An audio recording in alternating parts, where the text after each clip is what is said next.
Hey, what's going on, you guys? It's your girl Justina Emily, and I am here at Girl Sound Studio, and this is Girl Sound Podcast.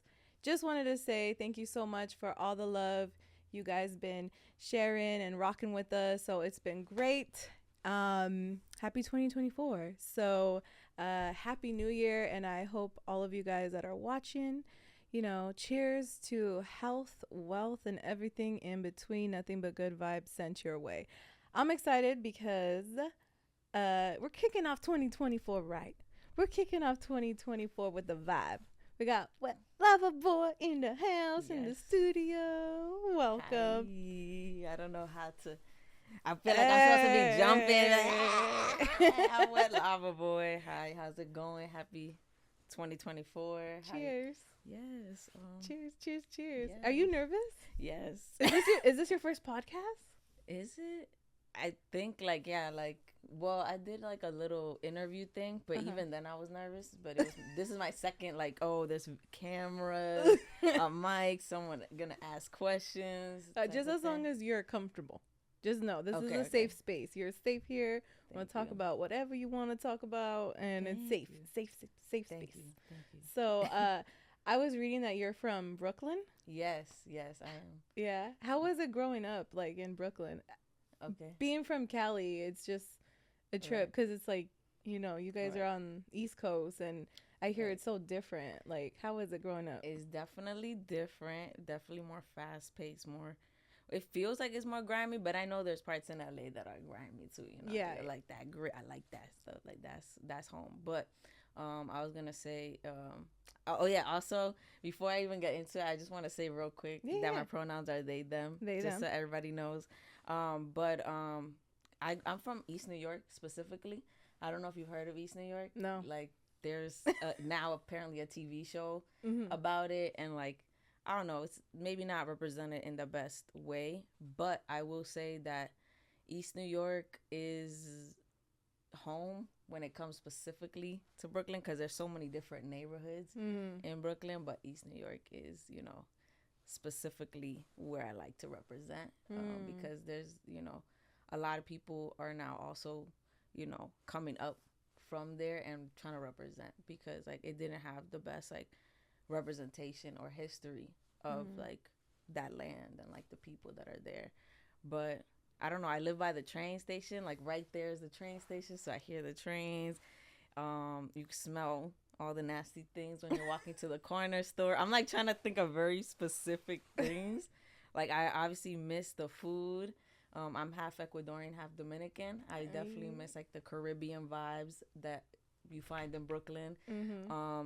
My neighborhood is primarily Black Caribbean, so like I feel like in that sense I do miss New York, because I feel like the culture there is just different. Yeah, it's just different than what I've experienced so far here. I hope to learn more about the West Coast and Cali. How long have you been in Cali?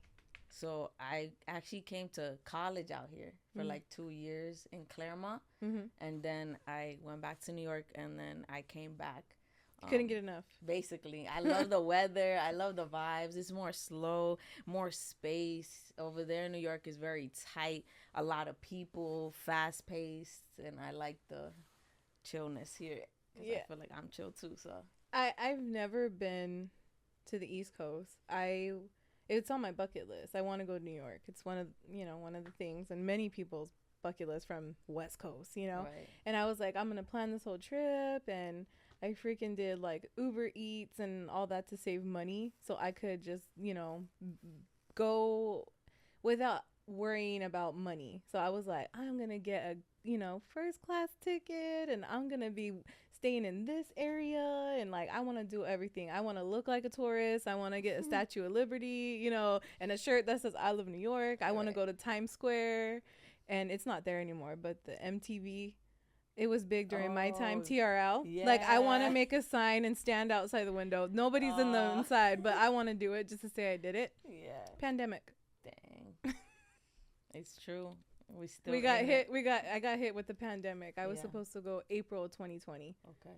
and the world shut down in March 2020. Wow. So I was just like, it's not destined right now. yeah, I was like, no, it's okay. It will come. Yeah. I will save more money. Right. I'll save more money. Right, because it's expensive. Really? Yeah, it's over there. I heard yeah. it's expensive. Yeah, I was gonna say, speaking of Times Square, my mom is actually from there, but like when it wasn't, I mean, it was always Times Square, but like it was different back then. So it was like neighborhoods. Yeah, like it was called Hell's Kitchen. I mean, I'm sure they still call it Hell's Kitchen, but like it was definitely not like touristy. Now it's like gentrified and it's very like, you know, such a, what's it called? Yeah, a tourist spot. But before it was like the hood. Like my fam had to leave from there because of like getting robbed like multiple times. It's just a bad like, area in their apartment. Yeah. So you're now in the West Coast. When you're doing music, Yeah. how has that influenced your music compared to when you were back home? It's funny because I'm not consciously thinking about it, but like when I released my latest single, High Off Love, with Dizzle Music, who's also from Brooklyn, like people were saying like, oh, are you from the West? Like people that hadn't heard of me or anything, they were like, oh, West Coast vibes, da da da. And I was like, oh snap! I guess I was influenced by just being here for some reason. It's not like I specifically like listen to, okay, I'm gonna listen to West Coast music and I'm gonna like digest it and like try to replicate. Like I never did that. It was more of a like, I guess, because I kind of made that song back in New York. Like it was like half I made it there, half I made it here. So it was just interesting to get that kind of reaction from people. Yeah, because I heard it, and that's one of the things I thought was, I was like, oh, that's crazy. That's crazy. I was kind of like, but she's from Brooklyn? Right. Or they? I'm sorry, they. Yeah. I'm correcting myself. Yes, so they are from you. Brooklyn. Yeah. But I'm like, I hear West Coast all the way. Great. That's what I want to hear, like more of like if people hear it, I want to hear like a reference that they like think it sounds like, cuz I want to hear it.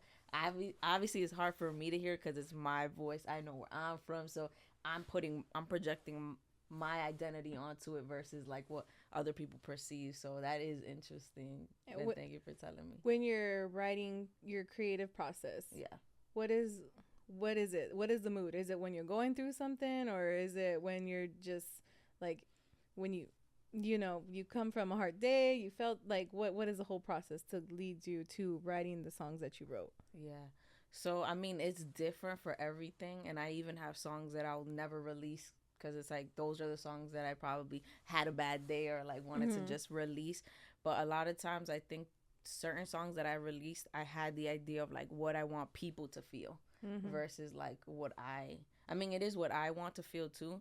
Like one of my biggest things that I always say is that WetLavaBoii, like that kind of like persona of mine was birthed out of like wanting to feel sexy as a trans person, because I feel like I think any marginalized people, like because of desirability politics and all that, like we all kind of are like, our standard or the standard of beauty is we don't fit into that. So it's like we're doing the most to try to feel good about ourselves. So like I want to make music that supports marginalized people, especially trans people of color, feel good about themselves, feel sexy. Yes. You know, trans T for T love, like trans for trans love. Like I want to amplify that and uplift that in my music. So yeah. That is awesome, because there is not a lot of representation. Yeah. And then also just even being, for me, a straight woman, it's really hard when I look at, you know, even Latina women. Like growing up, you can even look like, you know, J-Lo.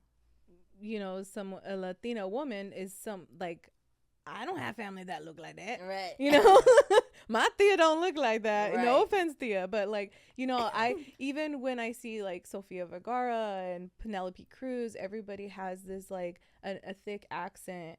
And I'm fourth generation American, and people hear me and they'll be like, you are not Latina. Like, you know, you barely know Spanish. Like, you know, like where it comes off, it's not represent.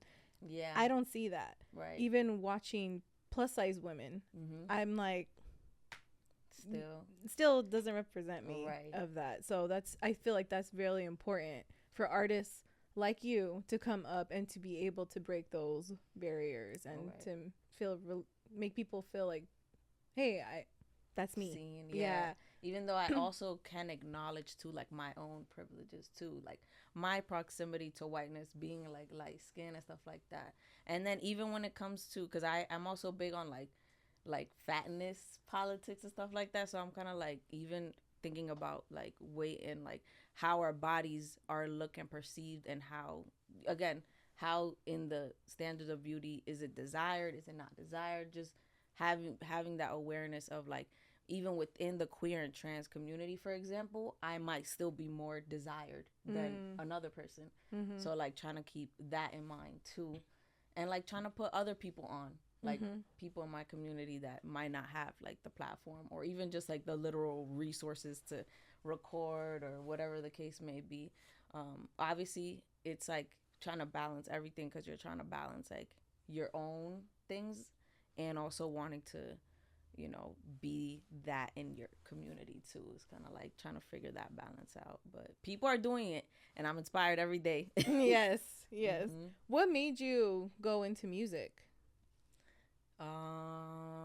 I mean, I always loved music. Mm-hmm. I have family that like is in music, which I never actually like when I was young, I wasn't surrounded by it, because that's like my Dominican side, and I was mostly kind of grew up with my Ecuadorian side, which is my mom's side.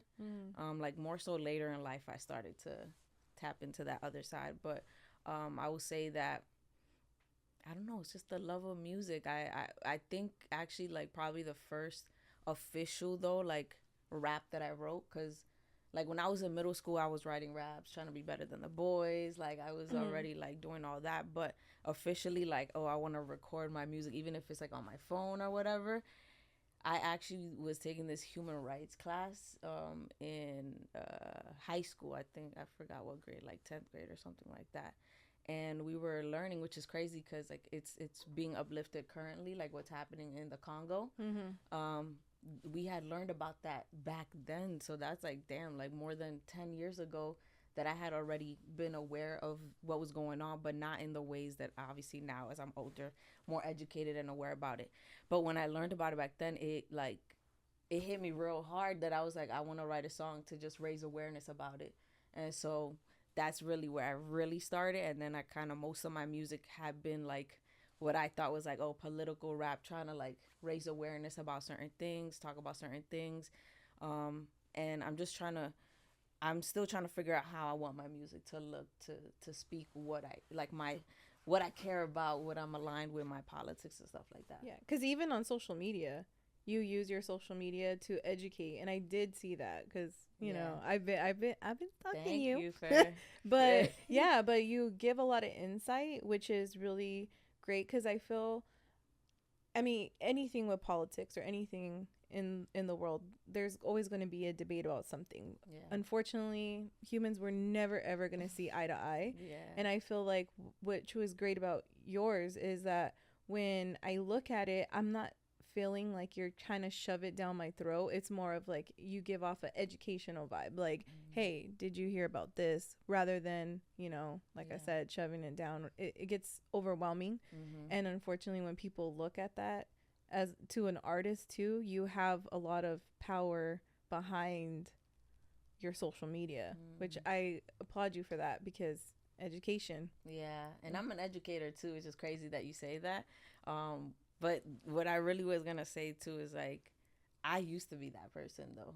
Like I used to be that person that would even like fight with, I mean, don't get me wrong, I do still think to a certain extent people need to actually fight with some of their family members, like y'all gotta fight with them. But anyways, like I would actually fight, and like it wouldn't there would be no progress, no real learning involved. You have to kind of have compassion to where people are and their lived experiences, you know what I'm saying? Because at the end of the day, most of us have been colonized and like mentally have been brainwashed. So it's like to try to unlearn these things and really see the world for what it is, it takes a long time and a lot of work. but it has to be done, you know. So that's why I'm trying my best. I know I can always do better. Everyone can always improve. So I'm gonna keep doing that. Thank you for noticing. And I hope that it is coming across to people and that people are learning. So yeah, if you go to my highlights on my Instagram, there's people worldwide who are just like organizing or just raising awareness on things that's going on in Palestine, Congo, Sudan, even here in Atlanta, everywhere. So yeah.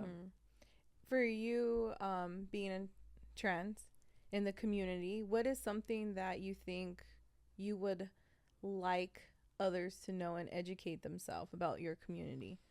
I think that's a loaded question because it's like it depends who I'm talking to. Like some people, it's like the basic of like we're human, we are people, Right. we're all different. Like Mm-hmm. we all literally have different politics. We all have different lived experiences. Some of us are more privileged than others. Like there's such a large scale, like spectrum of us. But I think like just respect us. Like if Mm-hmm. if like we tell you this is our name, these are our pronouns, don't question it. Don't ask us about our genitals or anything like that. Like because at the end of the day, do you ask or talk about those things with like cis people or non-trans people? Mm-hmm. So like I think if anything, that's like basics, but Mm-hmm. then also just like educate yourself too on like how the system is tearing us down, specifically black trans women whose life expectancy is like 30 or 35, which is crazy. It's like a genocide as well, and then healthcare, how like a lot of us don't have access to healthcare or even just like hormonal like support or therapy, hormone therapy and stuff like that, or access to surgeries. Like we don't have access to things that like, and the whole country is trying to take away our access to things that we need to just survive, or that some trans people need to survive. And not all of us hate our bodies. That's Mm-hmm. a big one too. It's like not like, yes, some of us a lot of us have dysphoria, but what human doesn't have dysphoria about our bodies? Like Yeah. Exactly. yeah. Yeah. Because I mean, like I said, I correct myself because even though I support, I'm a big fan of love is love, and the same thing as like people are people. Like just, I mean, just common sense. Like how could you treat people another way or have hatred towards somebody that you know nothing about? You know, they could be the person with the biggest hearts and you would just still go ahead and judge a book by its cover. And so for me, I'm not around a lot of trans people. So for me, I like to also educate myself because like right now I have to correct myself and it's just like trying to be correct to make you feel comfortable, but also just it's something that I'm also willing to open and Mm-hmm. educate myself and always be like, okay, Yeah. my question is this. Yeah. Okay. Moving forward, do you see in the trans community, do you see your guys making improvement in anything of like what you said with the health community or just even in everyday society? I think because of the work that trans people have been doing, specifically again black trans women, have been doing a lot of activist work.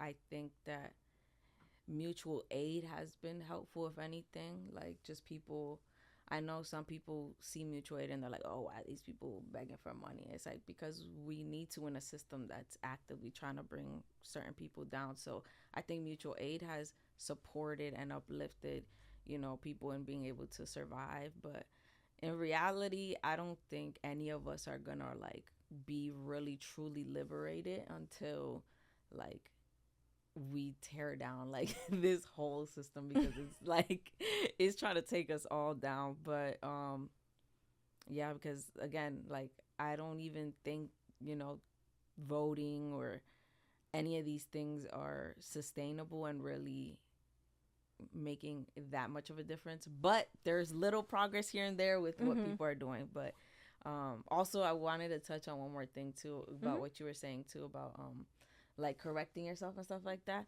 um like, because I think I'm 27, by the way. I'm a little bit I know I'm not like that old, but I'm a little bit older now, and I feel like younger me, or just like even other trans people, like even just like one or two mistakes might really really hurt them, like to the core, to the point where they might not fully feel safe and open to continue the dialogue or stuff like that. Again, I'm a different person. Everyone's different. Not everyone's the same, but Right. that's just an example of what I was gonna say too, about like how we're all different too, and are in so many different stages. But yeah, when it comes to like actual progress, I'm a little hopeless, but I'm trying to stay hopeful because a lot of people are doing great work, and gotta keep uplifting those people. You give off a positive vibe every single time. Well, I this is the second time I met you, to be honest. But like on social media, it's just like a just a vibe. Like, when I had seen you at Echoes of Empowerment for Girl Sound, you asked a lot of questions, and that's something that I was like, yes, that's what we're here for. Obviously, it's the networking. We had an awesome panel, and you were asking questions. Do you feel like, even as an educator, do you feel like the things like that, because you are an artist, do you feel like those networking events are important? Oh yeah, those networking important. Those networking events are everything, like, to me, because like that's how you learn. That's community building. That's learning. That's figuring out how to support each other. Especially, I liked Echoes because of like it was centered like on like women in music, queer people in music, and I feel like that's also probably what made me feel as open to ask so many questions. But also, I think it's funny because like it's funny you say like as an educator, because it's like now that I think about it, asking those questions probably was educating other people, because people, they don't want to come out and ask a question. Even just the fact that they didn't think of it, and so like me asking, and now they're learning more things from the people sharing. But in reality, I was actually like, yo, I need to know. Like, I've been trying to figure out these notes. answers. Yeah, I looked and you were like, okay. Yeah, because I'm really trying to like really be in the industry. Like I've been making music, but I don't even know what it means to be in the industry anymore, because it's like I'm in community with people that have had success, but it's like, where's my money? Yeah. Where's my coin? It's forever. It's it feels like it's just an ongoing thing all the time. Who would you like to work with? Miss Boogie. Yeah, so that camera? Well, say it. Miss Boogie. Manifest it. Miss Boogie. I want to collab with Miss Boogie. Hit up WetLavaBoii. Huh? Hit up WetLavaBoii. Yeah, please. Nah, but like we've been talking, so maybe hopefully in the future. But definitely Missy Elliott. That's number one, like as in like manifest it. Yes, I will. For your future track. Yes. Featuring Missy Elliott. Exactly. Yes, that would be dope. Right? That would be, yeah. I don't even know if you young kids use dope. Yeah, we do. Oh, okay. I'm like, I thought about it. I'm like, my dad uses dope. Like, it's dope. Yeah, I'm like, I'm interested in how words come in and out. Yeah, because I'm like, maybe in New York we still say dope, and here y'all don't say dope, but like maybe the younger kids don't say dope anymore.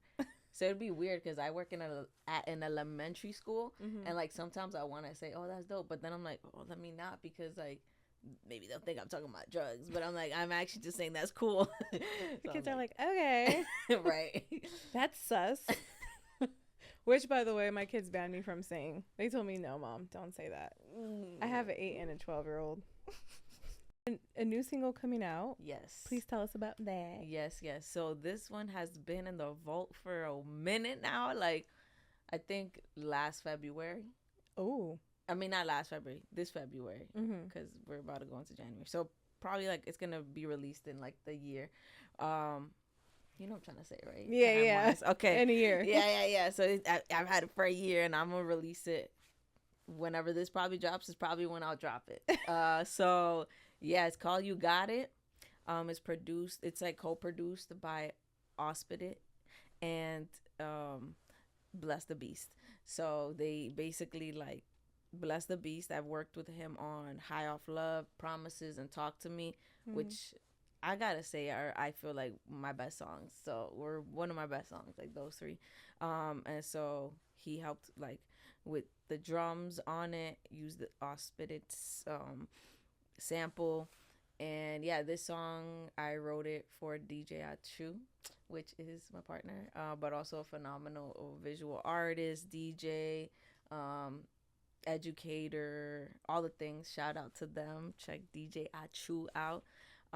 Also producer, because also has helped me too with like just improving my writing, improving my production, because I'm trying to learn how to produce too. But yeah, you got it. It's coming out. Hopefully we will have visuals by then. It's really, I think it's one of my favorite songs.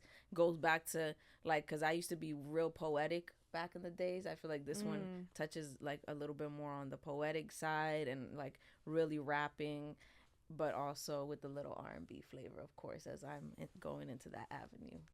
All right, WetLavaBoii, let the people know where they can find your music. Yeah, so I now that it's the end, I'm like, why am I going, like, I can't it's even just talk. because it's you're set to go. Yeah. We've been having such a good time. Okay. You're set to go. True. Okay. You can find me at WetLavaBoii on any like platform. Even my music platform is all WetLavaBoii. Wet Lava Boy is 2 eyes. That's it. Boy. But thank you so much for being here and coming out. Thanks to Girl Sound Studios for connecting us to to begin with. Right. Shout out to Girl Sound. So so I wish you nothing but the best. Stay humble, stay driven.